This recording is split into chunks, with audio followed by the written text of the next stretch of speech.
তাইলে এখন তোমরা প্র্যাকটিক্যালে দেখবা কিভাবে ভিক্ষে করতে হয়। আচ্ছা এটা দেখাইই আমি আবার রওনা দেব। ওকে ওকে আইসো এইদিকে এইদিকে এই চলা কানা শোনো, তোমাকে কানা বলা ঠিক না, তুমি কানা।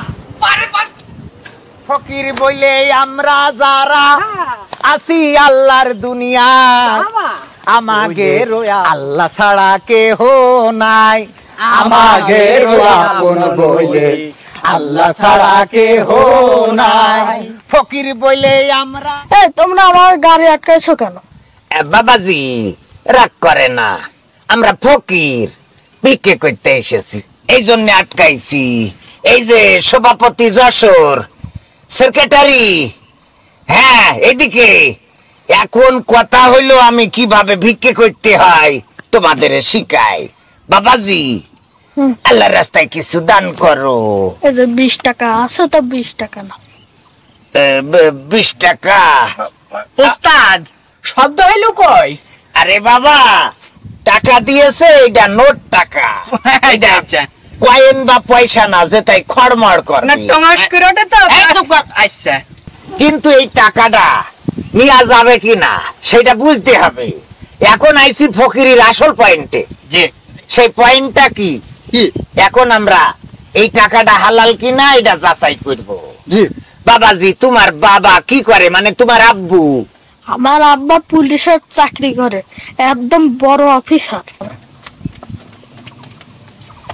টাকা ফেরত দে, পুলিশের চাকরি করে, এ টাকা আমরা নেই না। ওস্তাদ পুলিশই নাই?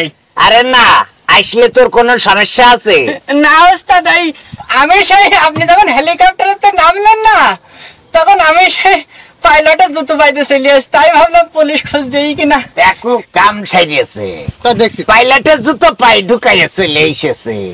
এই কানা মানা নিয়ে আর হয় না। না এখন কথা সেটা না, ওইটা আমি বুঝাইয়ে দেব নে। আমার পাইলট তো হেলিকপ্টার, কি কপ্টার, হেলিকপ্টার হেলিকপ্টার তো আমারই, সমস্যা নেই। আচ্ছা তোমার বাপ পুলিশের চাকরি করে, এই টাকা নেওয়া যাবে না, কারণ ওরা ঘুষ খায়। ঘুষের টাকা ভিক্ষে আমরা নেব না, আমাদের কান্দে চড়ে বেহেশতে যাবে, হবে না, ফেরত দাও। উস্তাদ আব্বা না পুলিশ, হ্যাঁ ওই ভিক্ষে না নিলে কাটি খুলে দিবেন আমাদের। ওস্তাদ আমি বাড়ি যাতে। এই শোনো, এদিকে শোনো, সাঁতার কাটি খুলে বলছি এই টাকা নেওয়া যাবে, কিন্তু সেটা হালাল কিনা আমরা একটু টেস্ট করব। তোমার আব্বু কি নামাজ পড়ে? হ্যাঁ নামাজ পড়ে প্রতিদিন 5 ওয়াক্ত। আলহামদুলিল্লাহ আলহামদুলিল্লাহ। আলহামদুলিল্লাহ। রোজা থাকে? হ্যাঁ রোজা থাকে, এবার 30টাই রাখিছে। দারুন। কুরবানি করিয়েছে? হ্যাঁ এবার করিছে। ও আচ্ছা, তাহলে ঠিক আছে, তাইলে এই টাকাটা হালাল। উস্তাদ একটা জিনিস বুঝলাম না, আচ্ছা টাকা একটু আগেও তো হারাম ছিল, কলেন যে নেবেন না, এই যে নামাজ পড়ে রোজা রাখে কুরবানি দিলে, তাই ফস করে টাকাটা হালাল হয়ে গেল। গেল কিভাবে?